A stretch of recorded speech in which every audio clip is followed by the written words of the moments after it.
That's awesome. Yeah, this is Really? the real one that we were donated. That 20 years ago. So they were in full bloom. So like last week I took the picture, for this weekend. I'm hoping that everybody will be able to join us. Some of them. So we are Akiko, starting. where is that located? On the This campus? is Where is this is across from the alumni center. it? Mhm. Okay. So there's called an alumni mall. Used to Yeah. be the pond. Okay. And then 20 years ago that they buried, kind of made it into a Build in the alumni pond. mall. I have to go look at it. I mean, Yeah. I hope they are still in bloom. So, but some of the trees are different kinds, so they were not blooming last week. So I'm sure they will be blooming more. Yeah, I hope. Yeah, I hope you'll be able to see them. That's And great. I apologize last week. I just could not get in. So sorry about it. All right, well, I'll go ahead and start the meeting this morning. So welcome everyone. I know Joe had a correction to the last week's or 2 weeks ago's minutes, but other than that, do I have a motion to approve the last minutes? I'll move to approve the minutes. Carol Bell. Do I have a second?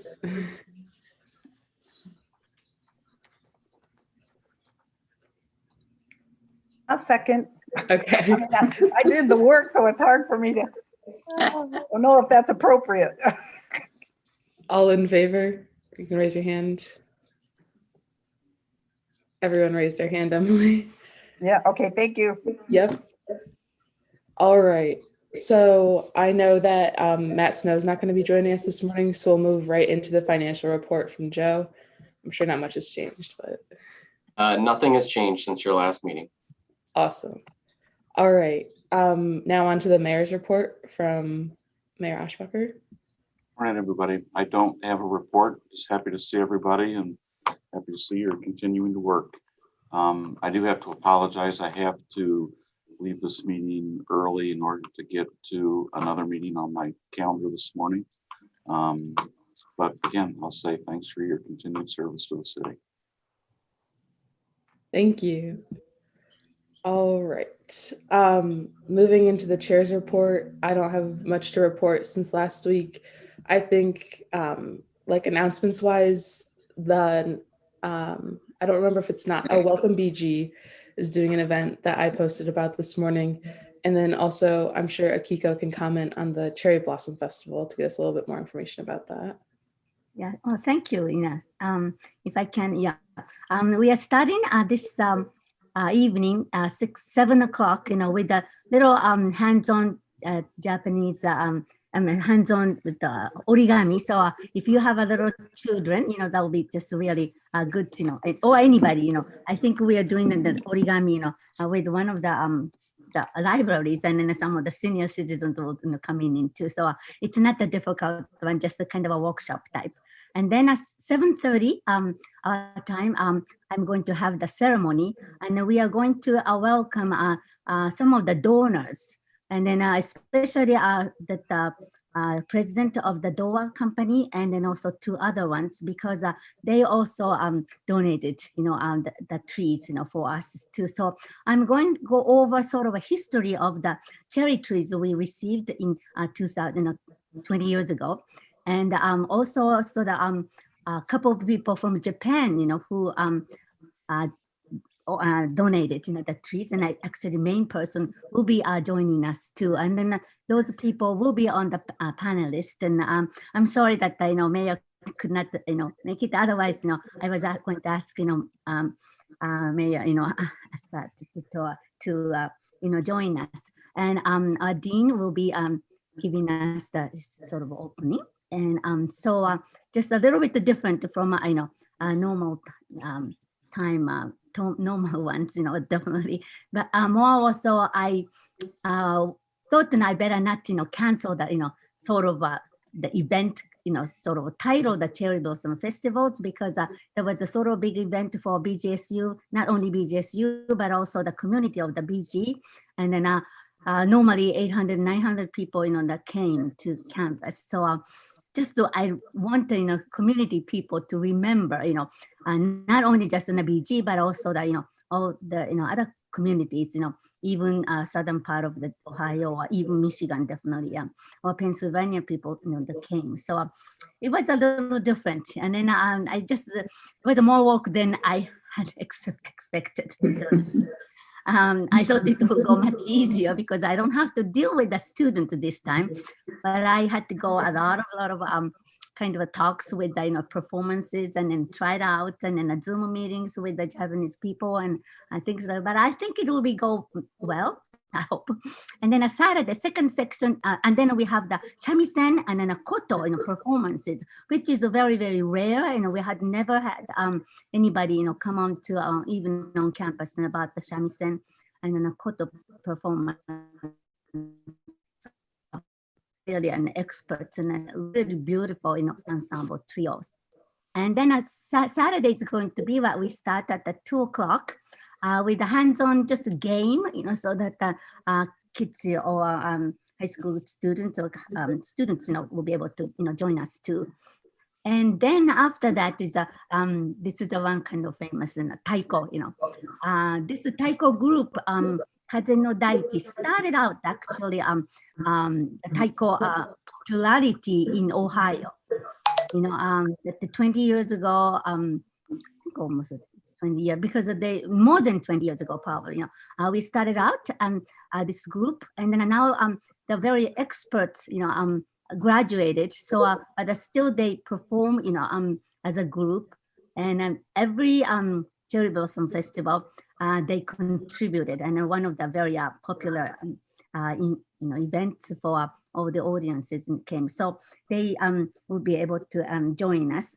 And then we have this is excellent. This is just kind of watching, but origami's person. We have the one faculty who is known, actually internationally known for origami performance. And origami, origami is a paper folding, and he's going to show us live that making just really complicated, things that certainly I cannot make it, but he made he received a lot of awards, and then also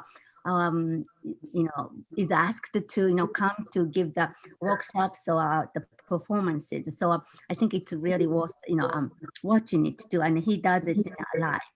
And then after that is going to be we have a Japanese puppetry, that theater. We have one faculty, who is an expert on the Japanese, just jewelry, the doll, the puppet, so he's going to give us that lecture, and then also showing us, what he made, he has made. Then the third section is a Saturday evening. We have just a little game, and then after that is going to be we conclude with the rakugo. Rakugo is a funny talk, but he does it in English too. So the in English, and then he this is alive too. So with the shamisen, the Japanese music, coming in and out, and then it's really worth in a while, because he sort of started out this rakugo in order to improve the Japanese teaching method, teaching English method of the teaching English to little kids. So that's why he started out, this one. So then that will include in a Saturday. So that would be 9 o'clock. And then I'll be very happy, relaxed. By then, I think I'll be just very relaxed. But I'm hoping, I don't think, I expect all the people to be, joining every one of them, certainly, So if you can just click the, if I can, I will be able to send them again if you lost it, But if you can click the programs, or if you can click the a poster, and then that will get you to the program, on a site of the Asian Studies program, and then you can just get in. This is a webinar, so you are relaxing, and you'll be able to, just join us too. So I hope, just some people, I don't think I can just get the power, but, many people as we always do, but that a lot of big people, anybody, if you know the families in West Coast or East Coast or any place. So that's the advantage of the the Zoom meeting. So I'm hoping that you'll be able to kind of advertise it to your colleagues and your friends in the world to join us too. And Japanese time is written in the parentheses, but that's the time it's written is, of course, it's in the Eastern time. Thank you so much for letting me tell about this event. Thank you. Yes, thank you. I'm super excited for it, and I will post that information out on our Facebook page as well too. Oh, that would be great. Yeah, that was nice. So next we have the Not in Our Town report from Emily. I'm not sure if there's anything to report, but I'll hand it over to you. You're muted, Emily. So thank you, Ellie. And Akiko, I just want to let you know that we sent the information out on the NIAT listserv as well. and Oh, posted great. it Thank you. in our No, social thank you media. very I hope it sounds wonderful. So I hope it's really well attended. I hope So, so too. yeah. I'm just Actually- only worried about the technology, technologically any kind of, mishaps might happen, but I am that's not, I am, technology part is done by the universities, so I asked the universities and experts, so, Yeah. I'm hoping it'll be okay. Thank you. Yeah. We wish you well. I'm sure it's going to go great. Thank So you. actually, do have a little report just to share with the group. The upcoming event that NIAT is sponsoring, it's actually the second segment of a 3-part series on the rise of extremism in the United States and also in our region. And we are collaborating with Detective Luis Espinoza from the FBI Joint Terrorism Task Force. And it's going to be a virtual session. It's Tuesday, April 27th from 7 to 8 p.m. There's a link on our social media and I think it was posted in the local newspapers. This segment will be Detective Espinoza will be sharing information about strategies that extremist organizations use to recruit new members, as well as indicators that might help us to identify individuals that are engaged in extremist activities.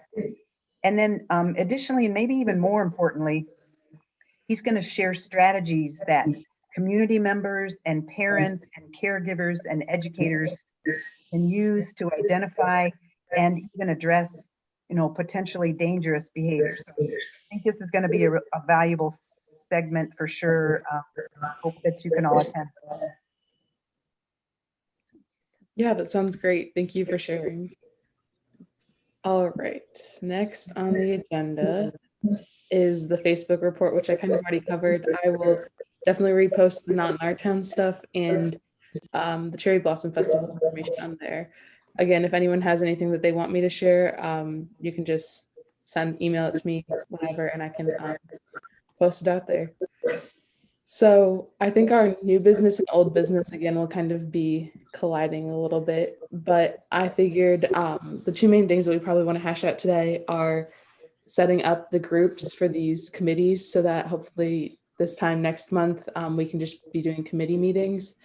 And then as well, kind of establishing that revised mission statement and foundation. So to start on the foundation this morning, I know that our mission statement right now is something like we're in Bowling Green to promote peace and diversity for all members of our community. And I think that's really great. I think what we need to move forward to is focusing on that community aspect where we have more events that are accessible to the community. And I know that's something that we'll accomplish in our committees once they're established, where we have people that are going to be outreach to the community. So I had a few guiding questions for us this morning if we wanted to discuss them. So what do we want to do? obviously the peace and diversity, I had that down, but does anyone else have anything to add?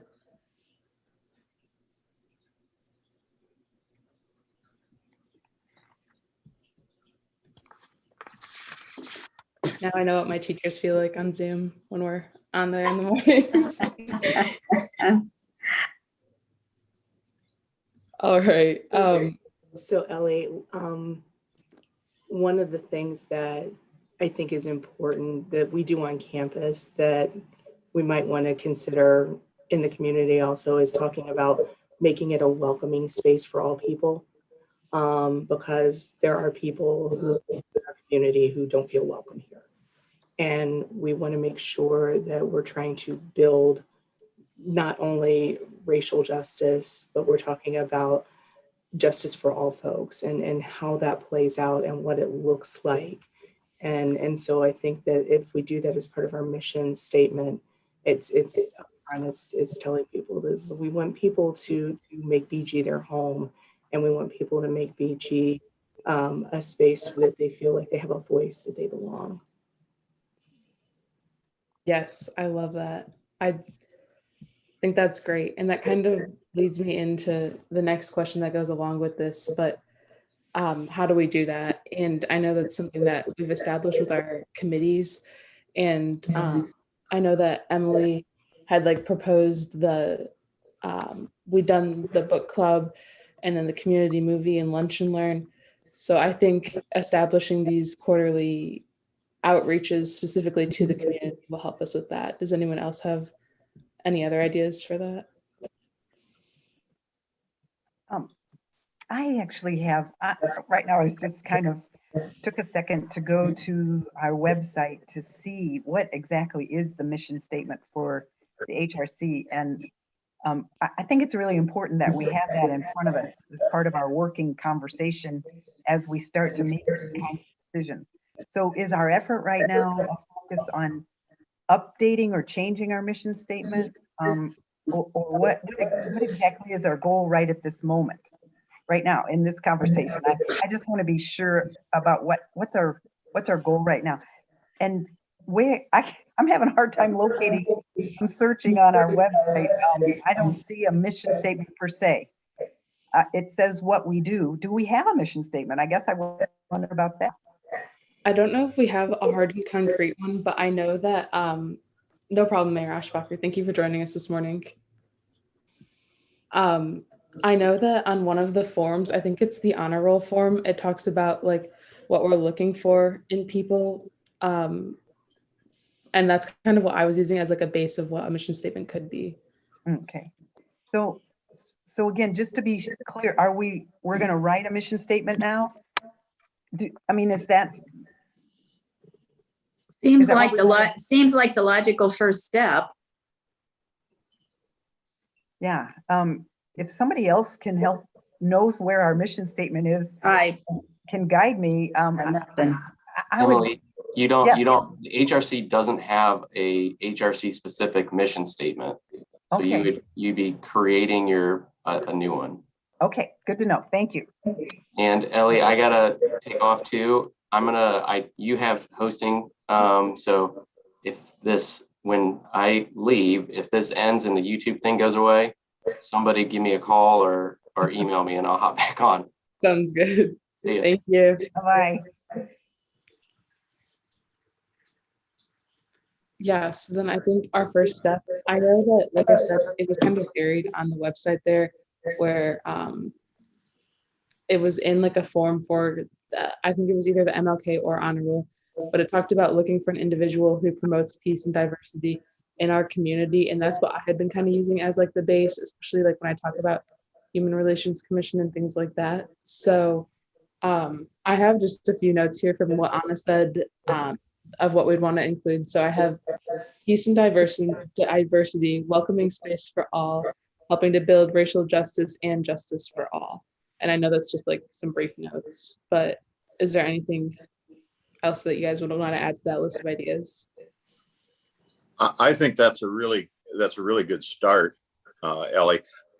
When I was still in the parish, we did a lot of work with vision statements, after 25 years, I'm still trying to figure out the difference between the two. We'd usually start out by writing a statement of purpose, which gave an idea of what exactly it is we're trying to accomplish. And then from that would flow the mission statement, which was how we're going to do it. There's some debate on whether that's actually the mission statement or the vision statement. To me, that to me, the logical first step would be for committee to look at see what exactly is it that we want to accomplish. You've already gotten a start, and from there, craft that into a mission statement, something that's more of a succinct soundbite type thing that everybody can remember. The key to the mission statement is it has to be something that everybody can write with, very little trouble. That way, when somebody asks you about it, you're able to repeat it. It's easy to remember. Yes, I think that's a great idea. I'm pulling up the city's website right here to see exactly. I know Emily had it up, but this is the community rates.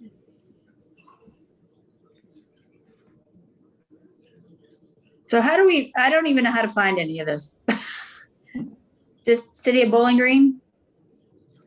Yeah, it's City of Bowling Green, their And then- website, and then there's a drop down that's boards and commissions, and then you can find the Human Relations Commission. Yeah. So right now, what it just says is the commission consists of 11 members with 3-year terms. Bowling Green State University and Bowling Green High School are also represented on the board with student members serving 1-year terms. And then it just says when we meet, and then it says the Human Relations Commission promotes equality for understanding among all people of the community and provides mediation through conferences and conciliation. The City of Bowling Green's Human Relations Commission wants to help us help each other in this challenging time. Yeah. Seems like a little bit of a mouthful. But I think definitely establishing, I don't know, to me, I feel like we have these meetings every month and the community doesn't really know about us. And like Amy was saying, like we need to be more accessible to them. And I think the first step in being accessible to them is showing them that we actually exist, like through community events. So I think if we establish that statement of purpose and mission statement, I guess I'm still kind of unclear too, Steve, the difference between the two of them. So I guess the statement of purpose then would be something like the It's kind of working document. It's where it's kind of like where we brainstorm what it is that we're about, what we hope to accomplish. It's going to be kind of broad because we don't want to have to redo it every year, but it should be revisited every year to make sure that everything's on there and covered as far as what we're doing. And then after that, once we've put that together, then we can sit down and get about the business of putting together a statement that says this is who we are and this is how we're going to do what we're supposed to do. Okay. That I definitely. always knew, Okay. I mean, in my mind, I always think about a mission statement. It's why we exist. It's why we get up in the morning. It's why we do what we do. It's why we all come together and do the work. And this is interesting to me. I actually looked at the words this closely, but some of this actually captures what Amy has suggested for us, that we provide mediation, and looking at the ways to connect with the community, to help people do conflict resolution or be that anonymous source for people to, check in with because something's happened in their life. And that's a small step, but that possibly can lead to a community oversight of policing and other things that are involved that have led people to not feel comfortable in this community. So anyway, that kind of already is in there, but we just don't have the avenues. We don't have the structure in place. Anyway, just a thought.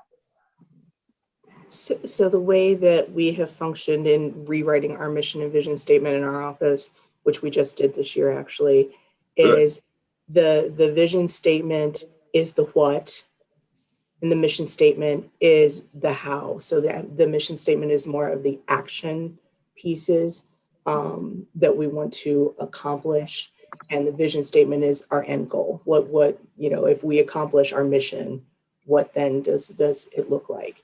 And and then I think that the statement of purpose is then all the details about how we get there, is the way that we've done it in my office. Okay. So I think that we're pretty much all on the same page. It's just a matter of parsing it out a little bit so that it's clearer, and and they are, both of those are very short for my office. So Yeah, that makes a lot more sense. Shockingly, this is my first time at a mission statement. I know it's a little hard to believe, but so then I think, so you said the vision statement is the what, Anna, and then the mission statement is the how? Why? yeah, I always lose my mouse on my screens. Yeah, so for example, I went to my office, I went to our webpage to make sure I was saying it appropriately. And so for the vision for the Office of Multicultural Affairs on campus, literally says the BGSU Office of Multicultural Affairs envisions an intentional, equitable, and inclusive campus community where all experience mattering and belonging, particularly those marginalized due to their race, ethnicity, culture, gender identity, gender expression, sexuality, and or sexual orientation. And so that's our vision. It's like when we're all said and done, this is what we want our campus to look like. And then our mission statement is the BGSU Office of Multicultural Affairs is committed to providing advocacy, support, and education in pursuit of a more equitable and socially just university and community. So it's kind of like these are the things, the actions that we wish to take to get us to that intentional, equitable, and inclusive space. Okay. I hope that's helpful at all. Yes, it's very helpful with the examples and everything. So then from my understanding then, our statement of purpose would be something along the lines of, we want our Human Relations Commission strives for the peace, diversity, a welcoming space for all, to build racial justice and justice for all. And then the mission statement would be the Human Relations Commission will promote peace and diversity through education and community resources and something like that. Is that what I'm understanding?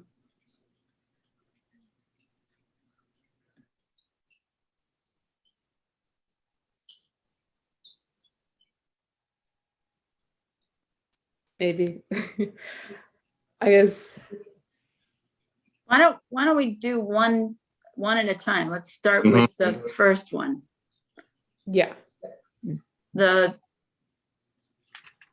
get them confused. Not the mission, the first, the how one. Yeah. The what?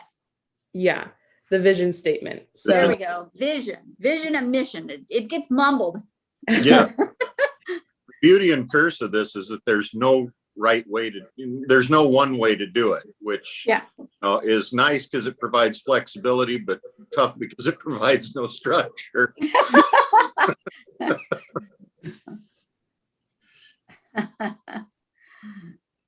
So the what? I would also like to see, besides racial, somewhere in there cultural. I think racial, I think cultural, I think sexual identity and orientation.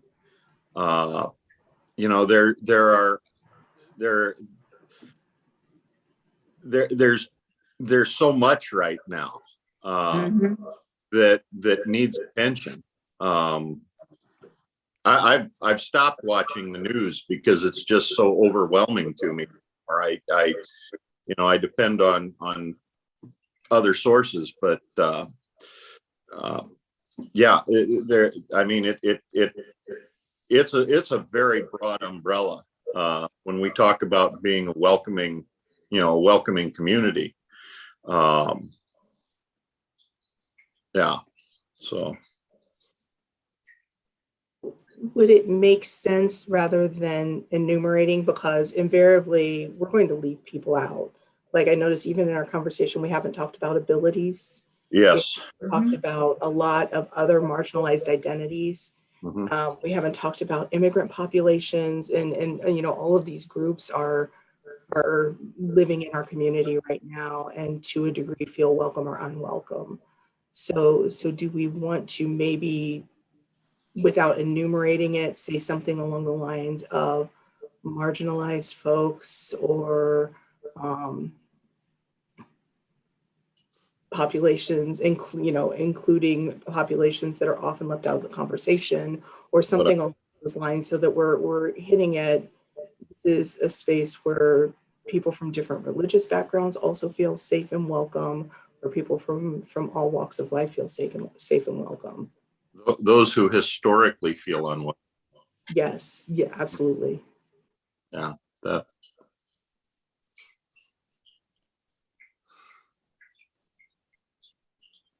Yep. I think that's a good point. I mean, if we try to reach everybody, I mean, by naming, using the word all kind of represents all encompassing.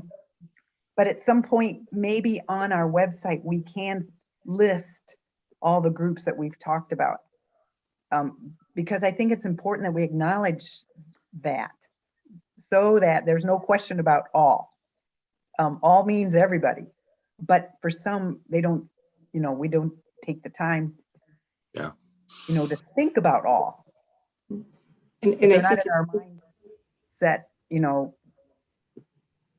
So I mean, I think it'd be beneficial if in our vision statement, we list as many as possible, many marginalized groups as we can at some point, somewhere. And then, or it can be the word all in capital letters, and then in parentheses, list all the marginalized groups that we've, that we know. Mhm. I don't know. Yeah. Well, I think what Steve said is really, really important, though, is we're talking about historically disenfranchised folks, historically marginalized folks. Because one of the things that we tend to do as people is when we use all, then we're leaving out the people who are generally most impacted by the wrongs and the hardships that come along.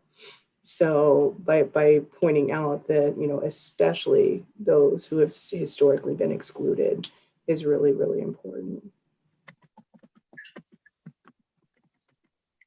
Another reason I'm hesitant to, and please understand, I understand the importance of inclusion, but the reason I'm hesitant to use all is because oftentimes groups who are not inclusive, groups who are openly exclusive, use the all as a hammer to beat us over the head with. Well, yeah, you're tolerant, but you're not tolerant of me. Well, no, because you're a freaking Nazi. I mean, that's, so, I mean, I think that I agree with Emily. There has to be a listing somewhere, because we need to also be able to say to people who are openly promoting disenfranchisement that they're welcome, but not under their current belief system.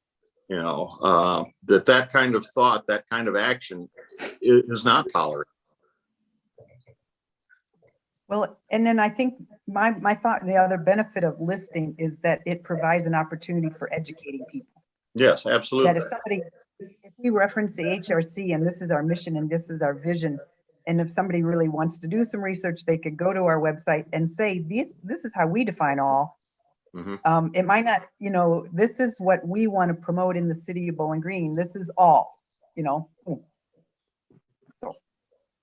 But again, that's a good point. We risk leaving somebody out and we don't want to do that. Yeah.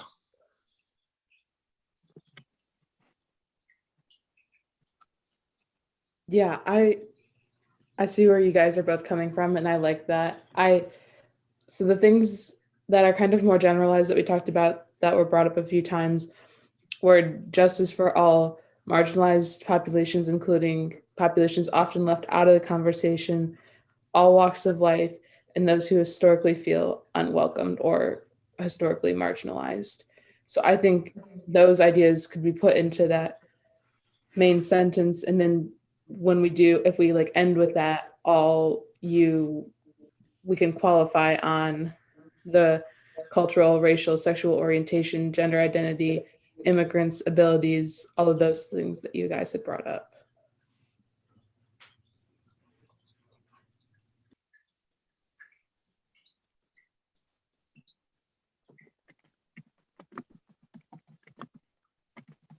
Does that sound good? Or is there more conversation behind that?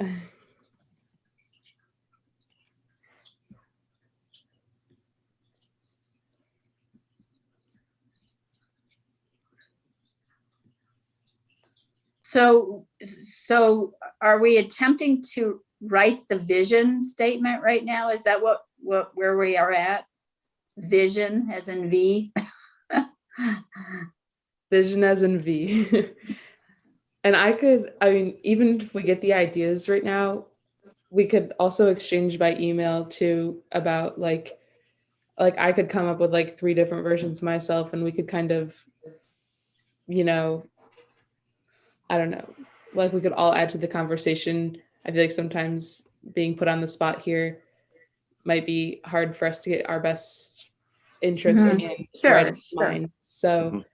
I think if we all take some time I'll share this document with you that I have been taking all these notes on about this conversation, and maybe we could all kind of come together with our different ideas and different structures, and then I don't know, like voting on it at the next meeting, because we'll be meeting again in like 3 weeks. So as that full group again. I had another little thought in the what is equity is another word I think we need to include. We often hear the word equality, and again, this is an opportunity to educate our community. And many people have an understanding of equality or think they know what equality is, but oftentimes we don't consider equity, and it's very different. And that's a part of the outreach and the education that I think this group could provide and should provide for our community. And, you know, like I said, I think our society is raised to understand equality, but they're not as intentionally raised to understand equity, I think. So the people get what they need. It's not that we all get the same. People get what they need, you know? And it's okay if what my neighbor needs is different than what I need. But it goes back to we hold on to different. You know, somehow in our society, it's so comforting for people to identify with different. And we got to break that down too.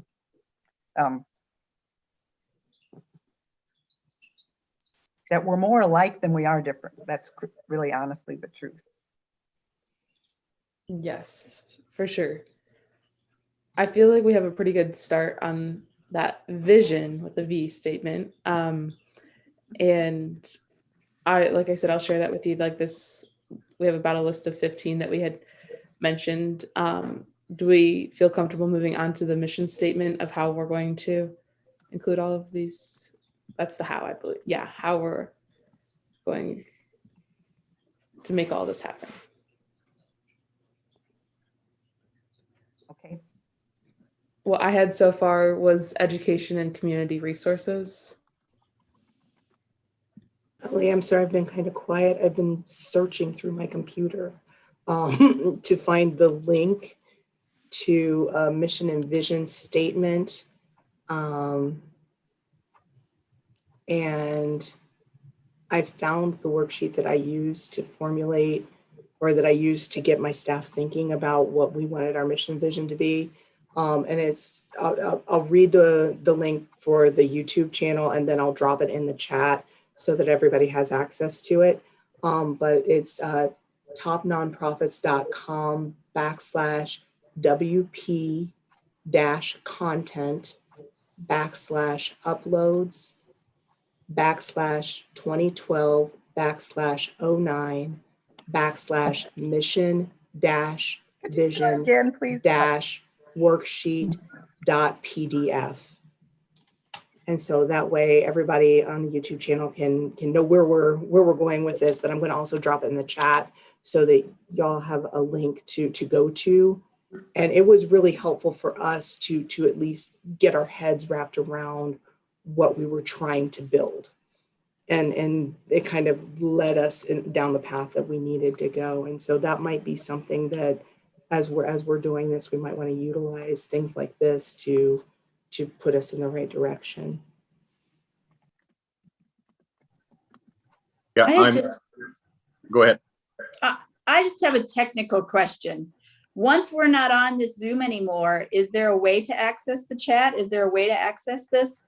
Yeah, that's what I thought. I So, can email it. okay, that works. Okay, because I thought everything got lost once we're done. All right, go ahead, Steve. I think one thing, crafting a vision statement, mission statement is something that we need to take our time on. I'm not sure that it's. I think we had a good start on our vision, but I'm thinking we may want to sit with that, let it stew, and go back and forth via email on this over the next couple of weeks, and then come back with something that's a more refined product, and then look at the mission statement. The danger is between not having one and rushing to get one. I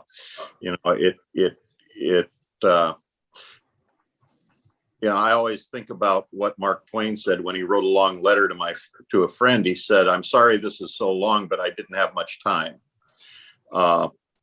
We need to take our time to make sure that it says exactly what we want it to say, but it doesn't become cumbersome either. I mean, verbally cumbersome. I definitely agree. Mhm. I feel like we're at a good stopping point. I can send the ideas of the vision and mission statement that we had so far over email, and we can keep communicating that way with ideas, and then we could bring those all to the table for the next meeting, if that's cool with everyone. Ellie, I typically don't interject until lobby visitation, which means I typically don't say anything because it's typically skipped. But since Joe's not here, I'm kind of stepping in to say this is a public body. Be very careful what you do in your email exchanges because that's pretty much should be in an open meeting. Err on the side of definitely not making any decisions over email. That's definitely verboten. Some sort of discussion, I assume that's probably okay, but no decisions. And if it's a heavy discussion that involves a lot of interaction, that's why there's the open meeting. And a second point is, I know Joe sends out periodically, and I dropped from the meeting for less than a minute when Joe shut his thing off. Must have sent a wave or whatever it does.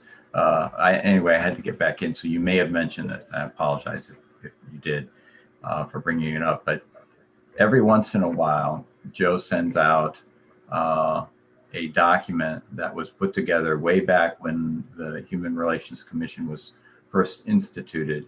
And it gave an idea, a background of what its purpose was. And I don't know if that's something that's readily available. If not, Joe would be happy to send it again.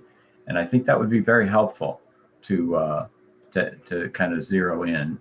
And I may have mentioned this before, but there's a saying that I ran into decades ago at the beginning of my career. where there was from the New Yorker, a cartoon that had a stereotypical boardroom for that time. And under the boardroom, it said, having lost sight of their objective, they redoubled their efforts.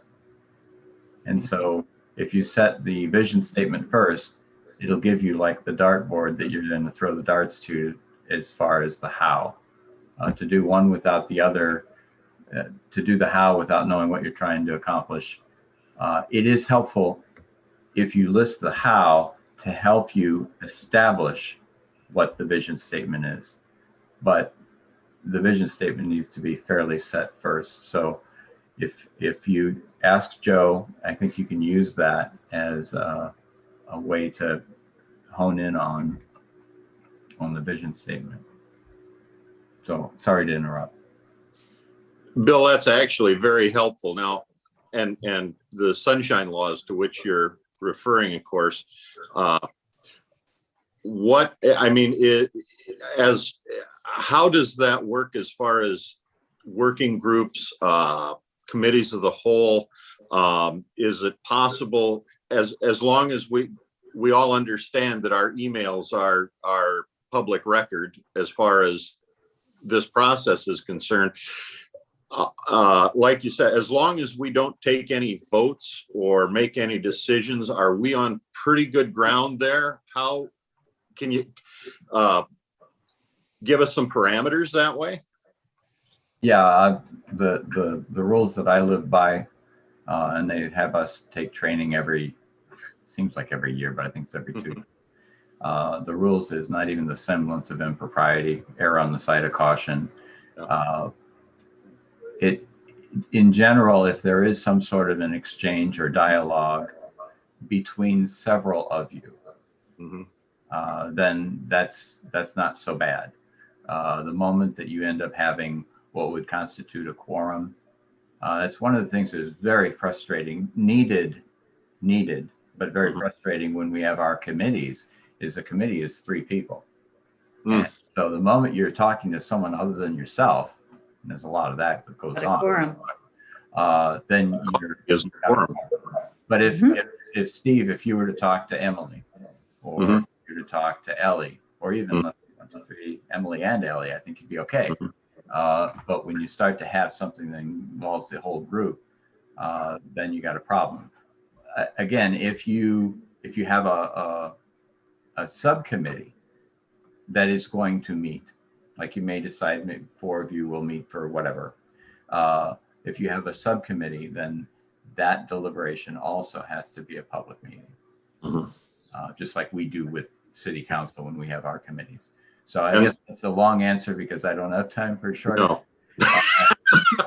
And that is err on the side of caution.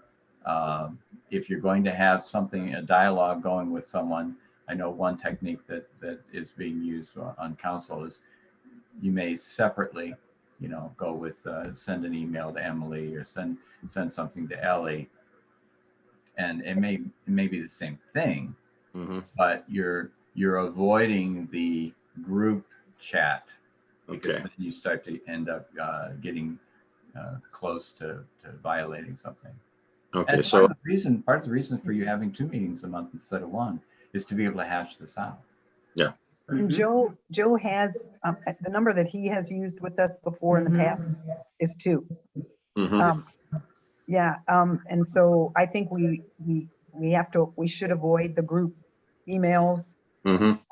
Like, for example, suggesting the size of our committees not be more than 2 people and that the emails just include 2 people and things like that.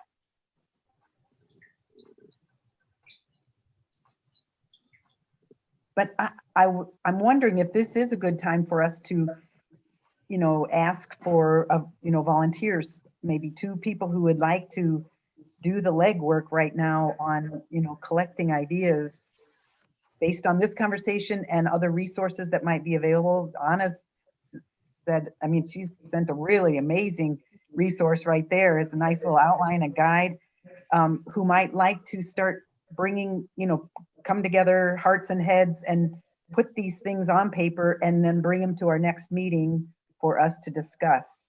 It's more efficient, quite honestly.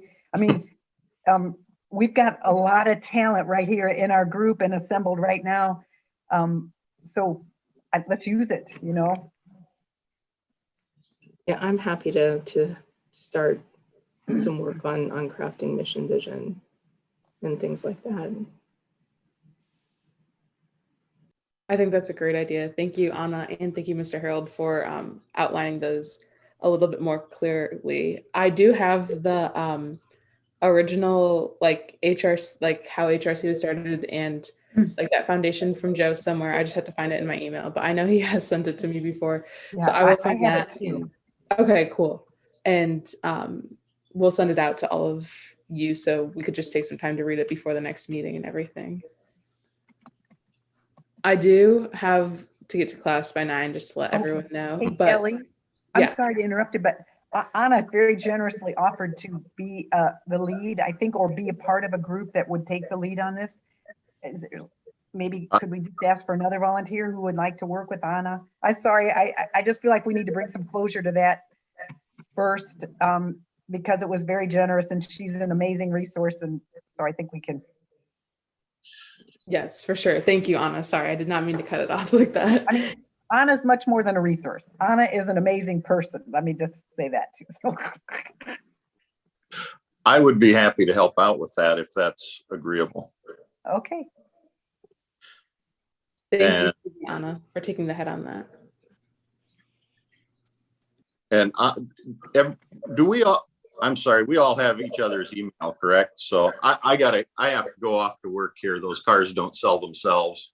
Well, actually they do. But anyway, Anna, do you have access to my email or that way I can. Well, if I don't have it somewhere, I'll reach out to Ellie to get it. So. And if you could just email me, I like to do things over text as much as possible. So if you can just email me a phone number, if you're comfortable with that, and we can go from there. Absolutely. Sounds great.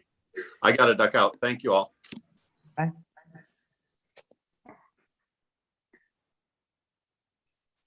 All right. Well, I saw Akiko had to leave too for class.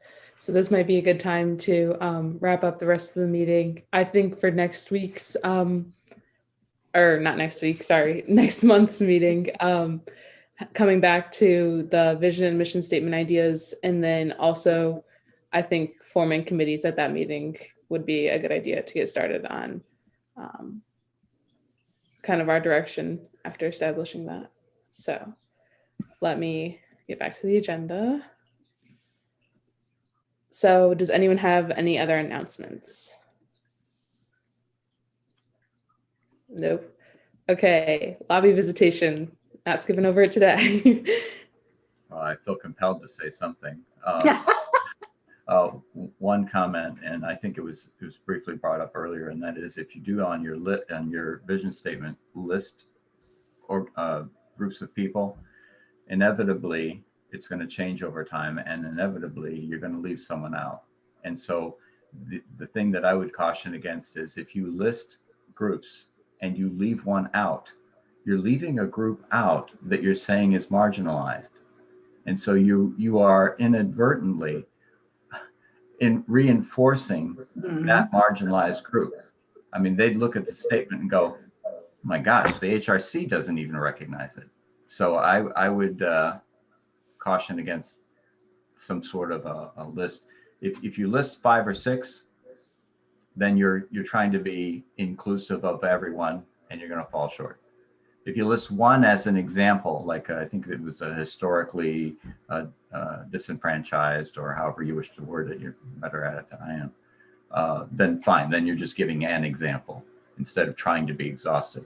So that would be my only, I had to say something. It's lobby visitation after all. It says on my thing, lobby visitor. But anyway. Yeah, I think that's definitely something we need to look forward to. Like you said, I'd hate to leave someone out when we're here not to leave people out. So, all right. Well, our next meeting is Friday, May 7th, which I think is 3 or 4 weeks away. So do I have a motion to adjourn the meeting? I move to adjourn the meeting. Carol Bell. Do I have a second? Second. Amy seconds. All in favor, raise your hand. Everyone raised their hand. All right. Thank you all for joining us this morning, and I will see you May 7th.